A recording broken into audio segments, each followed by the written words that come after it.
First, Ms. Kimberly Ursemeyer, and I hope I got that one right. She's the Open RN project director from Chippewa Valley Technical College. And I should just say before this that Chippewa Valley is one of 16 Wisconsin technical colleges. Their main campus is in Chippewa Falls, Wisconsin, and then up in the Eau Claire area, which is the northwestern side of our state, I guess I'll say. Ms. Ursemeyer, you want to wave your hand out there? Dr. Lynette Livingston is the Provost and Vice President of Academic Affairs at Chippewa Valley. Mr. Vince Mustaney is the Director of Library Services, and you heard me right, Library Services. So this is a whole college approach to this project. And Ms. Gina Petrie is the Dean of Nursing at Chippewa Valley, where this project is sort of housed. It's the first of what we hope will be many of program-specific OER projects. Take it away, guys. Perfect. Thank you, Dr. Foy, for the very nice introduction. We're thrilled to be here today and to be able to showcase the work of our college and of our system working together. Unfortunately, our president was unable to join us today, but what she did do was put together a video for us. So I want to take a moment and just allow a welcome from Dr. Sunem Beaton Garcia. She is the president of Chippewa Valley Technical College, just completing her second year with us. She is the first female president of CVTC and first Latina as well. So here's a welcome from Dr. Beaton Garcia. Hello, my name is Sunem Beaton Garcia, and I have the honor of serving as the president for Chippewa Valley Technical College. I want to thank you for inviting our team to share the exciting work that our college is doing around the open educational resources space. This work fits in within our mission of delivering innovative, applied, and flexible education that supports a diverse community of learners, improves the lives of our students, and adds values to our communities. With the cost of education continuously on the rise, our OER initiative represents our commitment to making education more accessible for everyone. They provide an alternative to expensive textbooks and other learning materials, which could be a significant barrier for our students. This work, combined with our efforts around serving our dual enrolled students across our 11-county district, represents an enormous cost savings to families and also accelerates access to college credit and, in many cases, a credential. But accessibility is just the beginning. OER also gives educators the freedom to adapt their instructional materials to better suit their teaching style and their students' needs. This means we can create a more personalized experience that's engaging and ultimately more effective. We are inviting students, faculty, and lifelong learners around the globe to freely use and share our materials. It's our hope that together we can foster an environment of shared knowledge, collaboration, and innovation. I'll now give the floor to the team who will share more details around our work. Thank you again for having us here. Perfect. So as you see on the right-hand side, not on whatever is showing on YouTube next, but we are one of 16 colleges that is part of the Wisconsin Technical College system. We are very fortunate to be the lead college for our system for a $2.5 million open RN project. So allowing the opportunity to create these open educational resources specifically to support the nursing and healthcare industry. You will also hear throughout the presentation how these open educational resources allow for accessibility so that we can serve more students within our region, but across the state and even beyond. And as well, it connects very nicely with our dual enrollment efforts in the state so that we are able to share this work with our current K-12 partners. So a little bit, again, about who we are at Chippewa Valley Technical College. We serve 11 counties, and they are very different.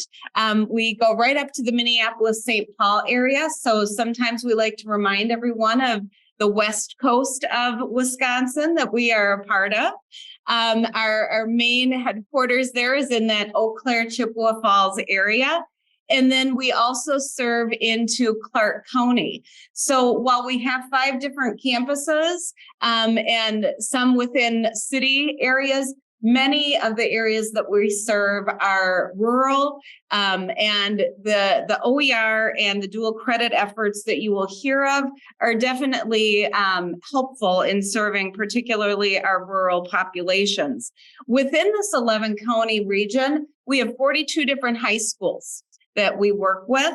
And we are also the only technical college in the state that has 3 University of Wisconsin regional campuses that we work closely with as well. So we think that makes us unique. And of course, within our region, we serve hundreds of employers as well. A little bit more about our college. I'd be remiss if I didn't speak to our mission.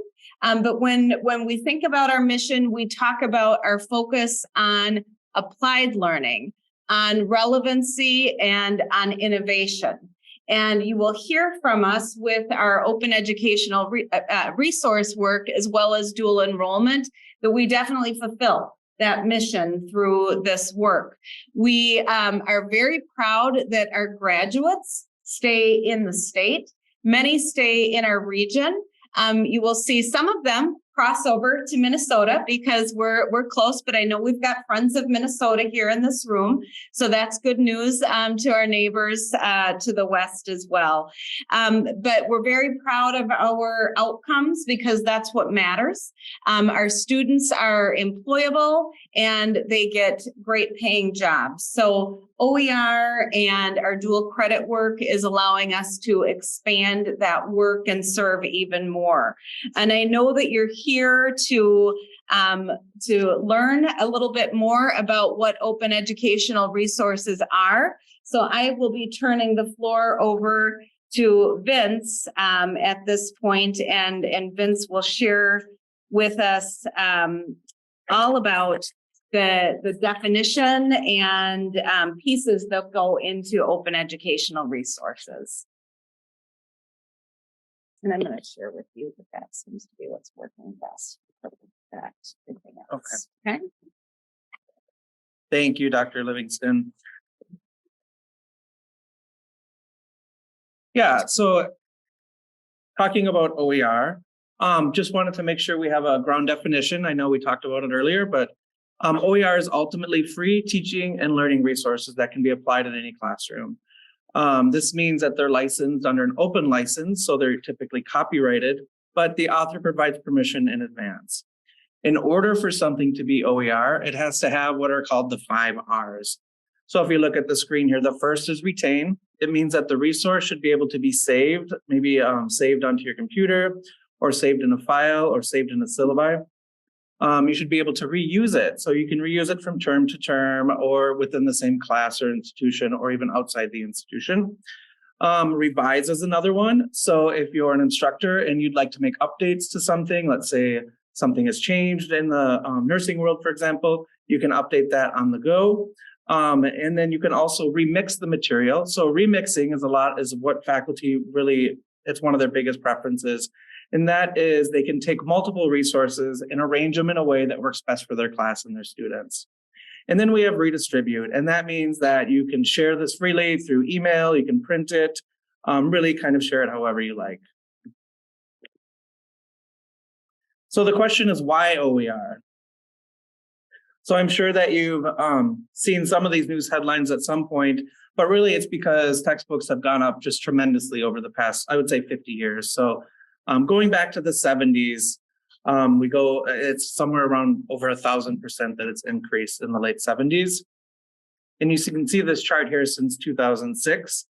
You see the cost of textbooks in the red line has surpassed inflation, which is all items at the bottom, in tuition and fees. What you don't see on this chart is in between all items in tuition and fees is medical expenses. So Textbooks have gone up faster than medical expenses, tuition, and inflation in general. So we like to talk about the impact that OER can have as well. So on the screen here, you have a chart. The blue graph is from the Florida Virtual Campus. They did a statewide survey of all of their institutions to see really how OER has impacted their students. And if you look at the screen, you can see the different percentages. The first one there is they haven't purchased it. Over 50% of students hasn't purchased the material. And it's hard to be successful when you haven't purchased the material. We also see that those students have taken fewer classes, or they've not registered for a specific course because of the cost of that particular resource. Almost a third of the students have earned a poor grade, and then a quarter has dropped a course. So that's the results from Florida. At CVTC, we distributed a similar survey in 2017, and the results are fairly similar. So looking at our fail a course, that's 8%, going down to taking fewer courses, which is at the bottom, and that's almost 20%. So really, OER helps students take more courses faster. Some more information about why OER is so great for our students, and it's because instructors can customize or update content. So I mentioned earlier, they can revise and remix, but really they can customize however they want, and it really kind of employs that idea of academic freedom for our faculty. Greater faculty-student engagement. So our faculty created this resource or maybe edited it. They're more engaged with their text, which means their students are more engaged in the learning process as well. Students can contribute to the creation process. So perhaps they might create case studies that are being used, or they can create assignments that they'll use in the future for future courses. OER is born digital, which means that it's accessible right out of the gate. So thinking of UDL and different guidelines there. The research indicates that higher overall student success rates are common with OER too. And Kim will talk a little bit about that for Chippewa Valley. And learners can keep the resources. So this is interesting and important if you think of things like continuing education, high school academy, different populations besides college. They can take this resource with them into the field. All right, next up is Ms. Ernstmeyer, and she's going to talk about the grant that we received in general. Thank you, Vince. While I'm speaking, I encourage you to look at the handout we provided that has some of the data I'll be talking through. And I see a lot of you have devices too. So if you want to actually start digging a little bit deeper and seeing the textbooks and the virtual simulations we're creating, you can go to the website here that's at the top, www.cvtc.edu/OpenRN, and you can actually start reading our textbooks right now as we sit here if you'd like.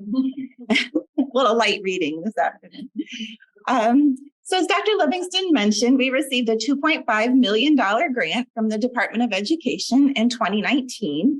Chippewa Valley Technical College leads the grant with all 16 colleges in the WTCS system, and each of the colleges has determined the level of commitment as the project has progressed. So 4 lead colleges have actually helped develop these resources from scratch, and the others help review and distribute it to their students that way too. So the original grant was for 5 nursing textbooks. You can see I have 9 here. That's because we love creating OER so much that we just continue to create more. So we have a 1-year extension on the grant. So we use that funding to create additional textbooks. We've also received, we use the HERF funding, the Higher Education Relief Fund funding, to create a nursing assistant book.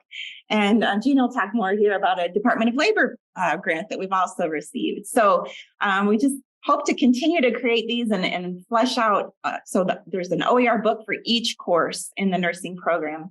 And what we did, Wisconsin has a state nursing curriculum. So it was relatively easy to start out determining what's in each textbook because we just took the course outcome summary and each course competency was a chapter. So that's how we created the first 5. And it's probably kind of small print to see here, but that included nursing pharmacology, fundamentals, skills, mental health, and management. Then we added a nursing assistant book with the HERF funding. And as we were creating it, many instructors from across the other colleges especially said, can you create some instructor demonstration videos? Our students really like to see what they'll be checking off on.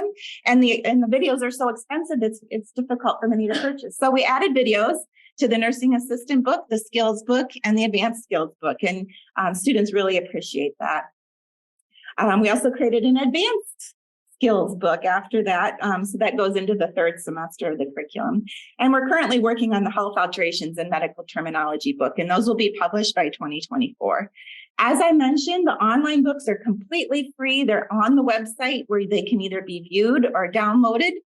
Students also have the option of purchasing an affordable print version because some students just prefer to have something to read. And a lot of people erroneously think that OER means it's online only, and that's not the case. We can actually create print versions that look like a real textbook. They can go through and highlight and interact with the books that way too. So those can also be downloaded, the free PDFs, or they can purchase those from our print publisher called Xanadu. In addition to these textbooks, we're also creating virtual simulations. So the original deliverable amount was 25. We started with virtual reality, where you put the immersive headsets on and the hand controllers, and students are totally immersed in a new environment, whatever the instructor selects with the patient. Then COVID hit, and it was difficult for students to access the technology because of the barriers that were in place with the social distancing. So we pivoted and we started creating virtual simulations. And the difference is the virtual simulations are online. They're completely accessible by any student anywhere. They're free. They can use any device that connects to an internet to go through these simulations. And they're patient-centered. There's videos, which I'll talk about. I'm getting ahead of myself, but I'll talk about those in a little bit. You can tell I'm really excited about those. But that really helps with the application aspect that Lynette mentioned earlier. So they're not just memorizing content, they're applying it. If we go follow down the same column here, as part of the grant, Vince developed an OER 101 course, and we've trained over 250 faculty and administrators across the state in terms of what is OER, how can you use it, how can you remix it, and that's really helped scale this across the state, which we'll talk about here in a few minutes. If we move over to the left column here of the handout, we've had over 65 contributors from the different 16 WTCS colleges, as well as some faculty from other universities that want to participate. We have nurses from industry that want to help write chapters. So we know our materials are very current, very relevant to what's actually happening in healthcare now. And in a similar way, we've had over 300 national reviewers. As I mentioned, this project was initially designed just for the state of Wisconsin within the WTCS system, but it happened at the right time and there was a need out there for nursing OER. So over 60 colleges across the country and Canada have already adopted one or more OpenRN print versions. It's a little bit difficult to determine the online usage, but if you look over on the right side, according to Google Analytics, we have over 3 million users of the online books with over 8 million page views. And I'll show you a little bit more data about that, but you can just see how this has exploded and how students really use these current evidence-based resources.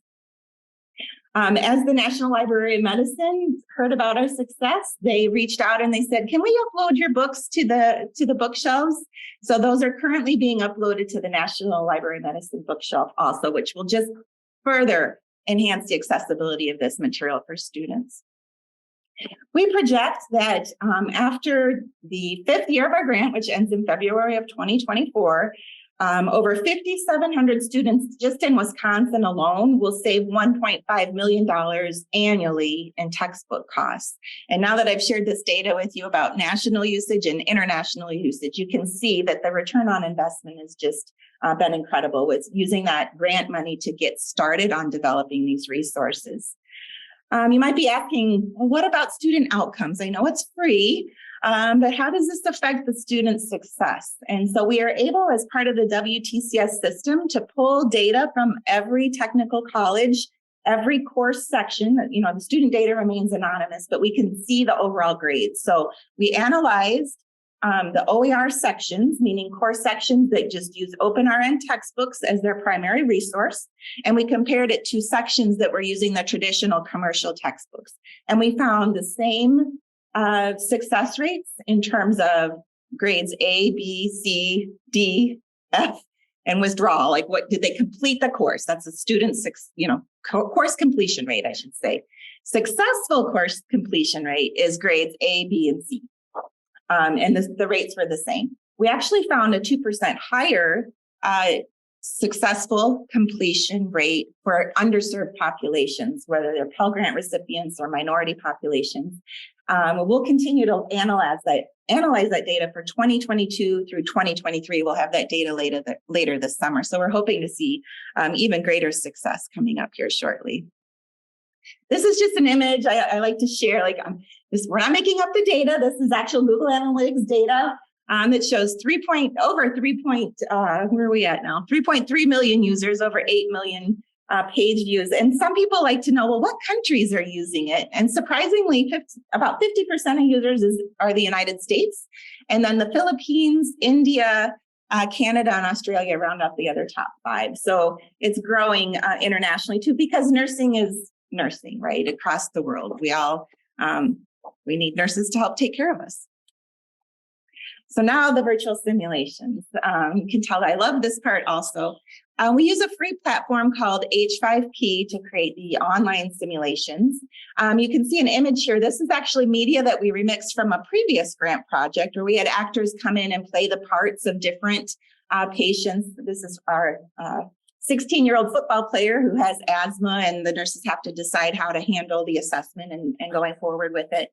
We're delving into the use of generative AI now, so generative artificial intelligence, where we can create whatever patients we would like from whatever population. Same with staff. They can talk. We have videos, we have images, and really what's powerful about this are the decision points that we put within these scenarios. And these decision points are identified by registered nurses. So they know what students need to know when they graduate and enter the workforce.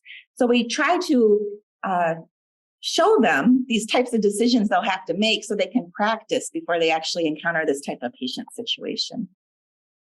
Many of you may have heard of the NCLEX. It's the national board exam that nursing students have to take before they get their nursing license.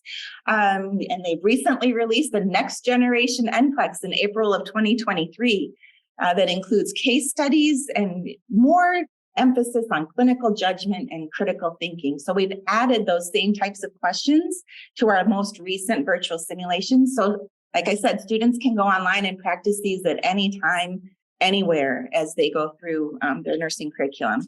We've had a really great response on our survey that's embedded as a QR code within our virtual simulations. Over 900 respondents, and over 90% of those were students. 91% agree or strongly agree that they've helped develop their clinical judgment before they got into practice. So we're just really pushing forward with continuing to create these simulations as long as we can. OADN, Organization of Associate Degree Nursing, actually just recently posted an online review of these virtual simulations and found them very favorable, which has just helped broaden that usage as well. So now Vince is going to come and talk more about the scaling of OER across CVTC and the system. Sure. What did I said? Scaling difference.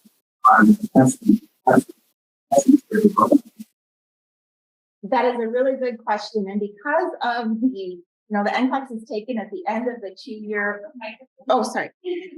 because the NCLEX is taken at the end of a 2-year program, and then there's another year delay before we get the results back from our State Board of Nursing, we can't tie student names to course sections yet. So that's to be determined, but from what we're seeing at CVTC, it's the same. So we can look at our data at our college, we just can't look at the statewide data yet.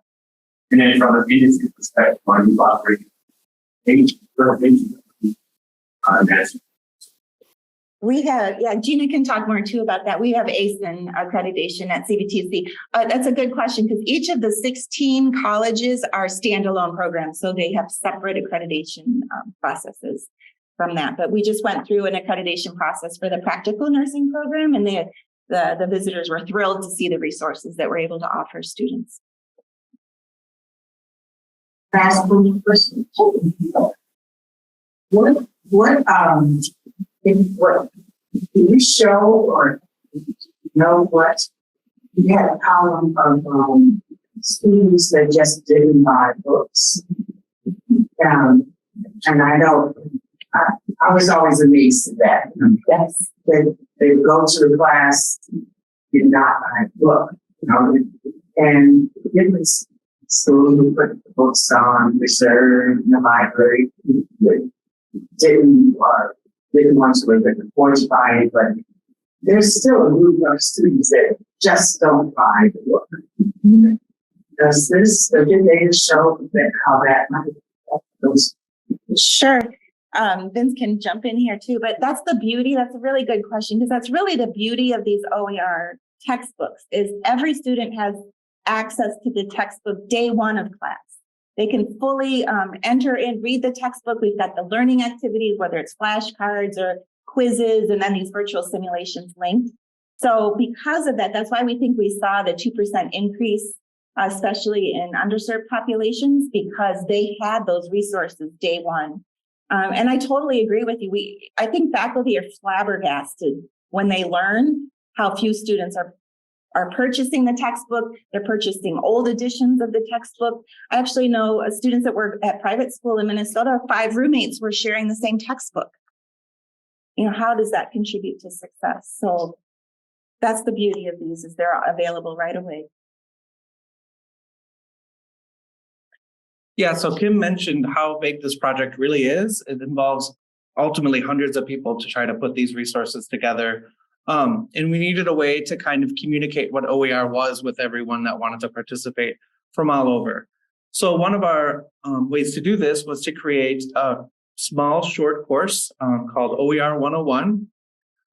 We branded it as Student Success with Open and Affordable Resources. And really this course kind of explains the who, what, where, when, why, and how of OER. So it's built similar to what we call the Wisconsin Faculty Quality Assurance System courses. So it's just a really short 15-hour course that faculty or even leadership and administrators can work at their own pace to complete over the course of a month.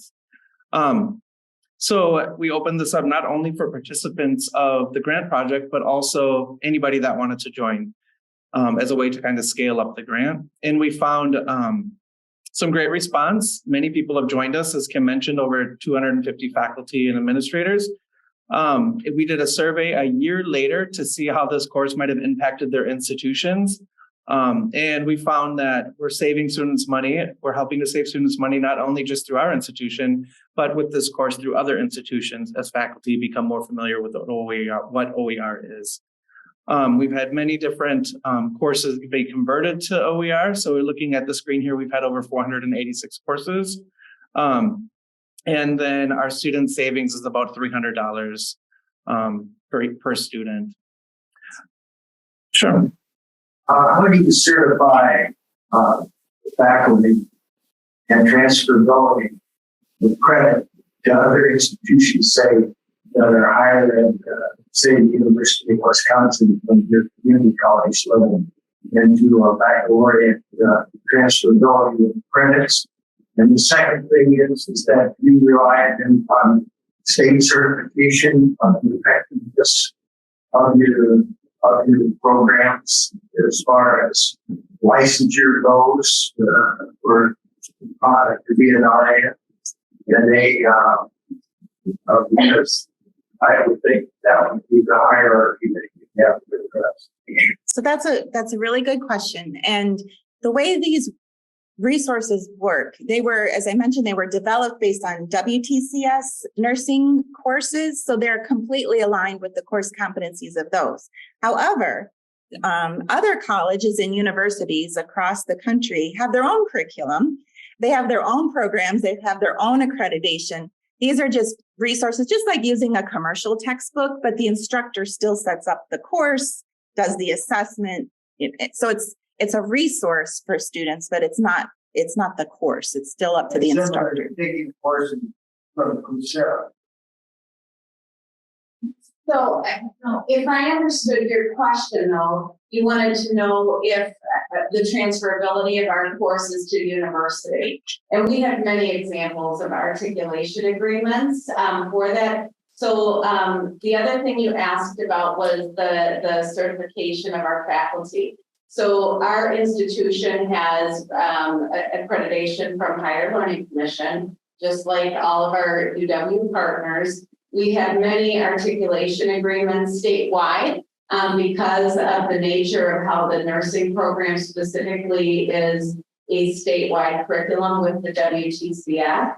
So the course, the articulation has not changed, is the short answer. So all of our articulation that we've had for our programs for students graduating with their associate degree nursing, pursuing a bachelor's has been unchanged. We have simply adjusted the instructional resource, not the content. I believe that gets at your question. Yeah, I just want to clarify that Coursera, they're offering. Coursera is offering the entire course in this matter, so they're not charging tuition essentially. We're not doing that. Nursing students still are taking our accredited nursing courses that are transferable to our four-year institutions by prior and long-standing design. They are talking about the textbook itself is no longer something you have to purchase, in which, of course, students have always had the option not to purchase. I'll be one of those students. I may buy after my first semester of undergraduate, I never bought a textbook again. And it was for financial reasons, nothing else. So if this had been available to me, then I would have all the textbooks that I had used to be more successful. And that's really the difference. Coursera, some of the online, I would say, institutions, they're offering the whole curriculum and everything, no tuition. That's not the same. Thank you, Kim. Yeah, so just to wrap up the info on this course here, really, oh, okay. Is and then this is another discussion. Is the content converted from existing textbooks, or books building custom, like really making new content go to the spot? I'll let you answer. That's a good question. For the most part, faculty are building this content from evidence-based sources. So we're very diligent in footnoting almost every paragraph, honestly, of where that information came from, just because nursing is such an evidence-based field. There are, Vince talked about copyright and Creative Commons licensing. There are a few other textbooks out there that have CC BY licensing. For example, OpenStax has anatomy and physiology. It's been out there for 10 years at least. So, in some of our books like pharmacology, before we get into talking about how drugs work, we pull some content out of OpenStax A&P so students can review that and then build their new knowledge about pharmacology on that. Is there a difference between the instructor's edition of the material and the student's edition of the material? And if so, what's that difference? That is another great question. No, there is no difference.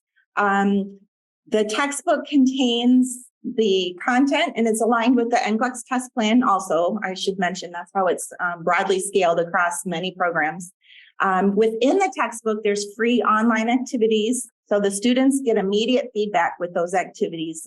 And instructors have the option of connecting that to their LMS so that grades go directly into their LMS. There is an option for instructors if they want additional instructor resources to go with the textbook, like some of the commercial textbooks provide, PowerPoints, test banks, things like that.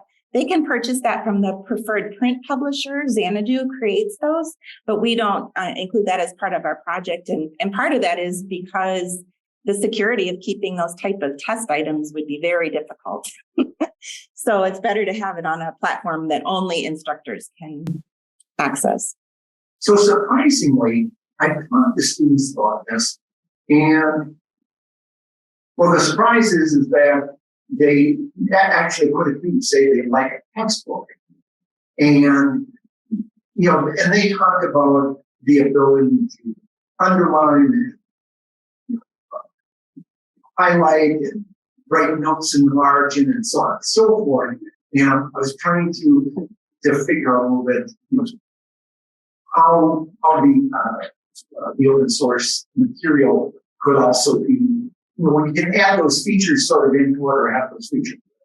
Absolutely. So part of if you look at the online books that are right now on the website, you have an option to download them immediately into a PDF. But we have this collaborative agreement now with Xanadu, our print publisher. So they've taken our work and then just edited it down into fewer pages. It's the same content. It just doesn't take as much space as the PDF, the free PDF, and they create a print version. So we anticipated, based on the literature nationally, that about 65% of students said they preferred a print version. And that's why we went with Xanadu to begin with. But what we're finding is actually very similar to what OpenStax, who publishes a lot of other OER, about 10% of students actually purchase the textbook. So although 65% said they prefer it, only 10% actually put their money where their mouth was. There's just an example of how the price difference might be for a traditional textbook print versus the Sure. option of an OER. So the one that we just recently researched was the health alterations book that we're currently creating, and that is $199.99. So this will just one book will save a student almost $200. When we chose nursing, when the grant was originally written and nursing was chosen, we looked at the cost of the textbooks, and the first 5 that I mentioned, our first 5 deliverables, those were anticipated to save each student $1,500. But what I'm saying is that $200 for that book is from a traditional publisher. Now that once you guys are created as an OER, a student with ops, to buy a print version, how much do you guys? Sure. They, because they are also dedicated to open educational resources, they try to keep the wholesale cost between $40 and $60. And then it's up to the college bookstores or Amazon. It's also available on Amazon to do their markups for retail. So still, approximately 25%, 30% of what the traditional textbook was. Just my last question would be, so this is in the RN program. What other programs are you doing, or at least looking at? So Gina's going to talk about that in a little bit, but that's okay. We have a practical nursing program, and part of WTCS, it's a 1+1. So the same textbooks are used in year 1, whether you're completing your PN or your ADN. And now we're creating additional books for nursing assistant, which is a separate program, and then a medical terminology book that's many pre-health professional students take as a prerequisite. Would add to that, we have all of our math textbooks at the college are OER textbooks now. And science is another area where we are building out OER. We have examples in many different programs, but the next full program that is hoping to move to fully OER is early childhood education. So that one we selected because our graduates, frankly, don't make a lot of money. So we want to make that education for our students as affordable as possible. Thanks. When you talked about a grant, is this a state level grant? So the initial grant was a $2.5 million federal grant from the Department of Education. It's called Open Textbook Pilot Program, and it started in 2018. I think the first award was given to LibreText, and then we received the second award in 2019, along with University of Arizona.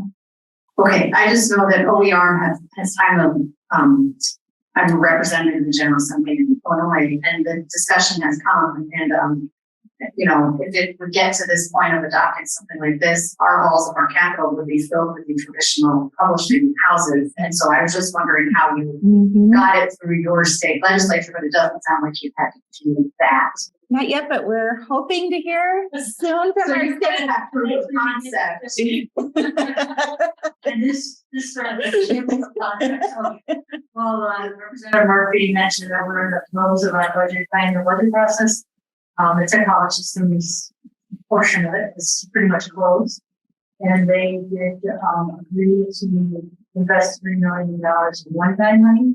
So not ongoing, but conversations already been had, and we'll be back next year making the same request based on these technical results or the next round of them. And it has been I think these guys are gonna probably get to it when they talk about scaling it and processing them, but truthfully, our conversations about OER have been ongoing for almost a decade now. Looking at the concept and efforts in other places. We've done a tremendous amount of work, and this is a real advantage. We're going to tackle this work doing it as a collective. So I know you're all set up differently. But we have brought together independent institutions and pursued this as a need. CVTC has taken a lead with the nursing programs, but they invited their colleagues from all the other colleges from the university system, so that we could do more than what our individual side they want, including things like putting in a guidebook when it course has OER available. So students know before they even register whether they're going to have to buy that course or not. None of these institutions have done that. And we've also invested a ton of research time at the central of my office to make the case for OER, to evaluate its impacts, to collect the stories of success from around the country. And that's what we've been sharing with our legislature for years. I think our publishing house partners, we try to bring them along on the ride because there is a role for them to play as well. But the bottom line is that students we're not buying their textbooks. And they were going out on to Google and other internet sources, and that's how they were getting their supplemental information. No controls whatsoever, and certainly not any profit for other people. So that's the real task, is to make them to identify a role for them that's better than nothing.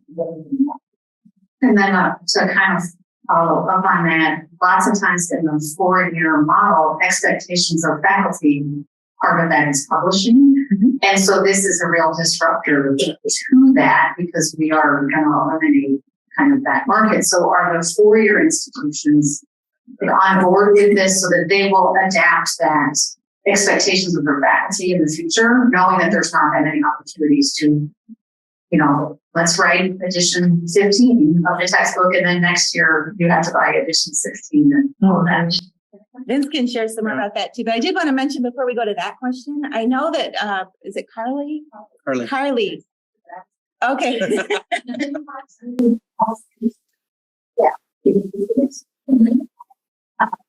Policy research and representative story. I was going to share with you, Carly, the Consortium of Academic Research Libraries of Illinois, has one of these open textbook pilot grants. So you're going to have, hopefully, your own opportunity to share that proof of concept. And as far as the publishing and the 4 years relationship to OER, most of the research tells us that yes, community colleges are a little more nimble and agile in their adoption, but many 4-year institutions are doing it. One of the issues does become promotion and tenure.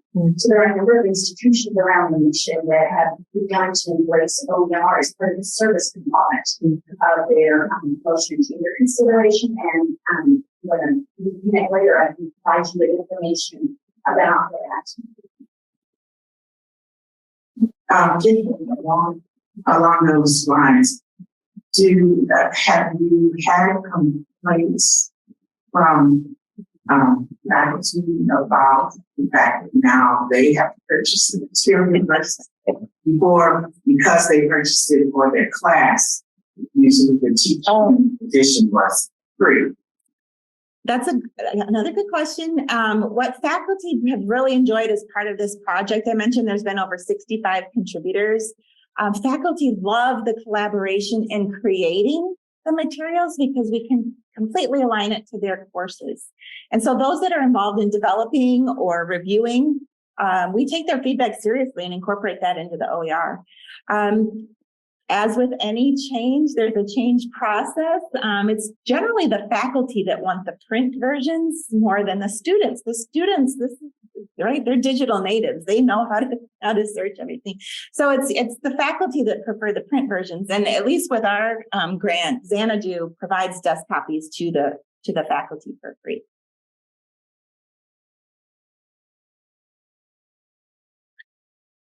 All right. So back to the course here, just about finished. So as Dr. Livingston mentioned, our math department is almost completely OER. It is completely OER. And part of that was because they enrolled in this course. So we're scaling up OER across our institution and other institutions by this course. And it's out there right now if you're interested in learning more on the OpenRN website. How are you going to deal with CVTC course?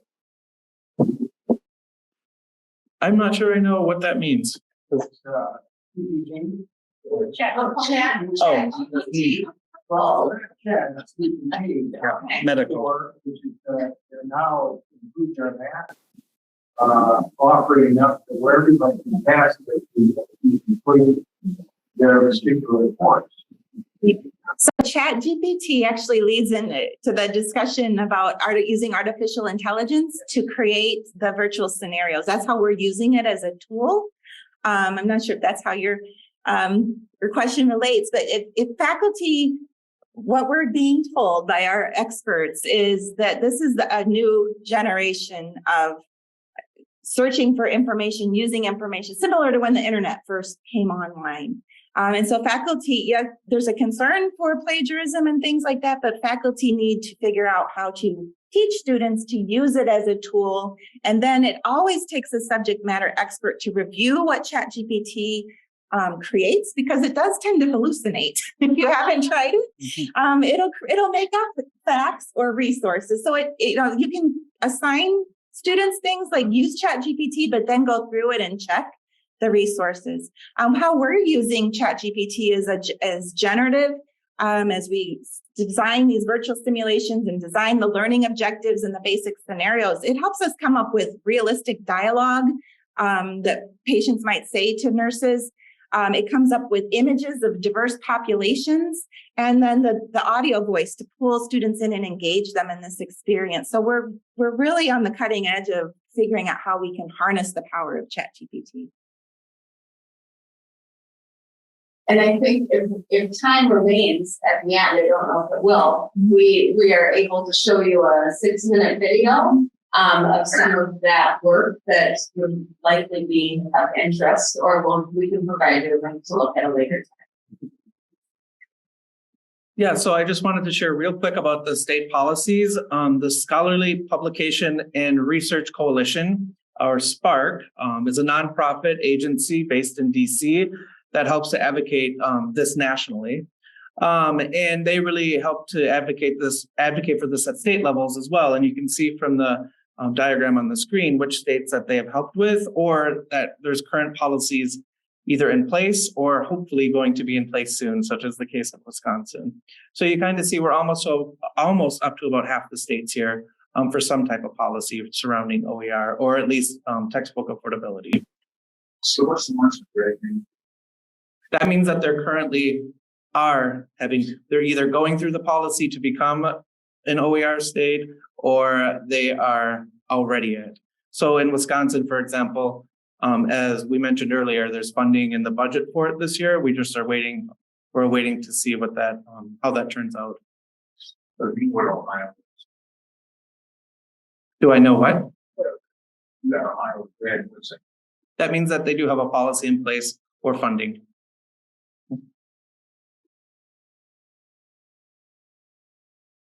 All right, and next up we'll have Ms. Petrie come up.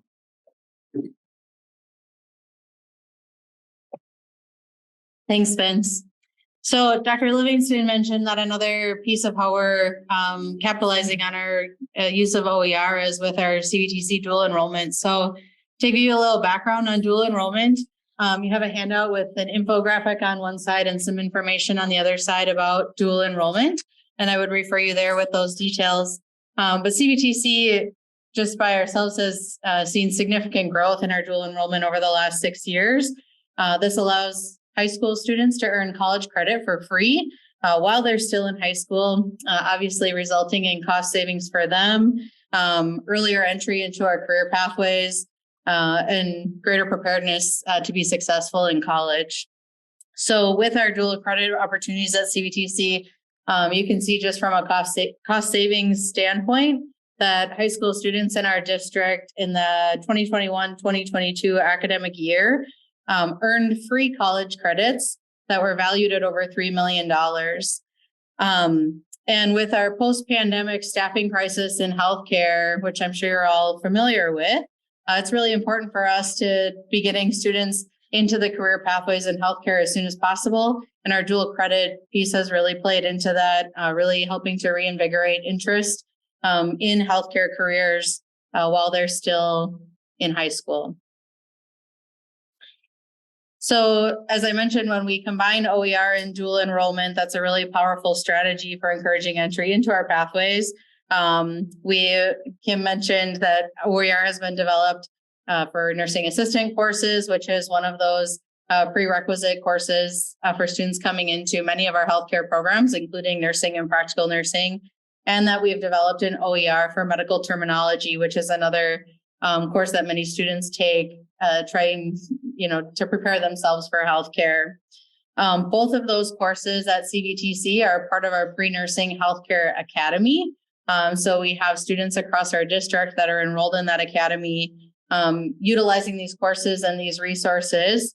New this fall, we'll have 4 high school seniors in our district participating in a practical nursing academy. So they'll be completing our 1-year practical nursing program as seniors in high school, which is really exciting. And thanks to the OpenRN grant in this project, those students will only need to purchase 2 textbooks and hopefully eventually only 1 or none. That's where we're working with the additional funding and sustainability as compared to that they would have had to purchase, I think, 8 textbooks previously for that 1 year.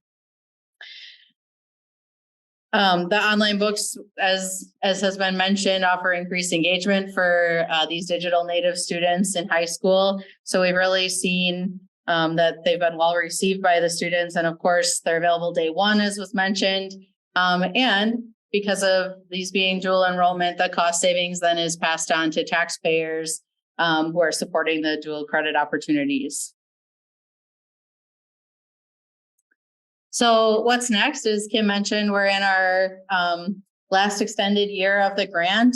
So a few things have come as next steps for OpenRN. We had a spinoff project called Next Gen RN that was part of a state grant, state core industry grant, $500,000, as you can see on the screen. And Kim talked about the development of the next generation NCLEX RN that was implemented in April 1st, including case studies.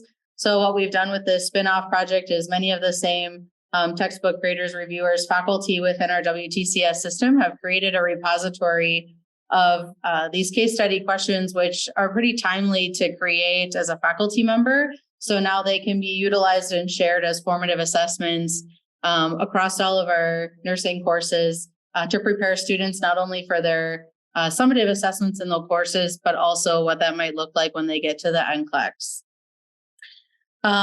Additionally, we kind of mentioned the Department of Labor grant that we would just received, which is going to focus on health education programs, increasing access and care in rural communities. So having low cost, no cost, available resources like OER helps these students in these rural communities to be able to have access to their resources right away on day 1. And part of those funds are directed at some additional OER efforts, including the health alterations and completion of the medical terminology textbook. And then we're applying for additional Department of Ed grant funding, as was mentioned, with the early childhood education program and possibly interest in dental programs as well in our healthcare area. So I'm going to turn this back over to Dr. Livingston to end our presentation with some questions for all of you. Well, and I'll be honest, we didn't know what to anticipate from our audience. And we thought, if you don't ask questions of us, we're going to ask questions of you. But we appreciate all the questions that have come in. So you can take a look at what, was on our mind as what we might engage in conversation with. But really, what we'd love to do is just hear from you if you have further questions. And if you are interested in taking a look at one of those case studies and what we've been using with our open resources and artificial intelligence to create. So when you combine the OER and dual enrollment and so basically those two, as far as the college is concerned, they're so I see there's some kind of a charge that college put them on for not. Well, where does it get paid that? Sure. So, a really good question, right? So, I would say the overall charge of the college is meeting our mission, right? And also we have to stay relevant. And we have been, I think, unique compared to many institutes of higher ed at CVTC when many of our many colleges across the nation were seeing decreased enrollment. We've continued to grow. So that's unusual, but we have. And we've done it through innovative approaches, specifically the two that you're hearing about today. But where does the money come from? So the money it's been coming from grants primarily. So that's what feeds our innovation. It allows us to prove a concept. And hopefully from the data that you've seen with both of these efforts, we've proven the concept. So now at some point, the funding for the sustainability of both programs is where we're left, like, how are we going to continue this good work? That's a question mark still for us at this point. So, we were hoping that might be an opportunity to talk to this group about, so that it's on your minds, and we'd love to be able to share some of our proven practices with others. But, it's hard to live from grant to grant too, because the funding requirements are different and you just don't know if that grant is going to come through. So we certainly are hoping for money to be put into the general fund for sustainability of both of these practices. And Kim is chomping at the bit to add something else. So please. Goes back to our discussion earlier about print version and how many students want printers. So we have an agreement with our print publisher based on that initial data that we had that 65% students wanted print version.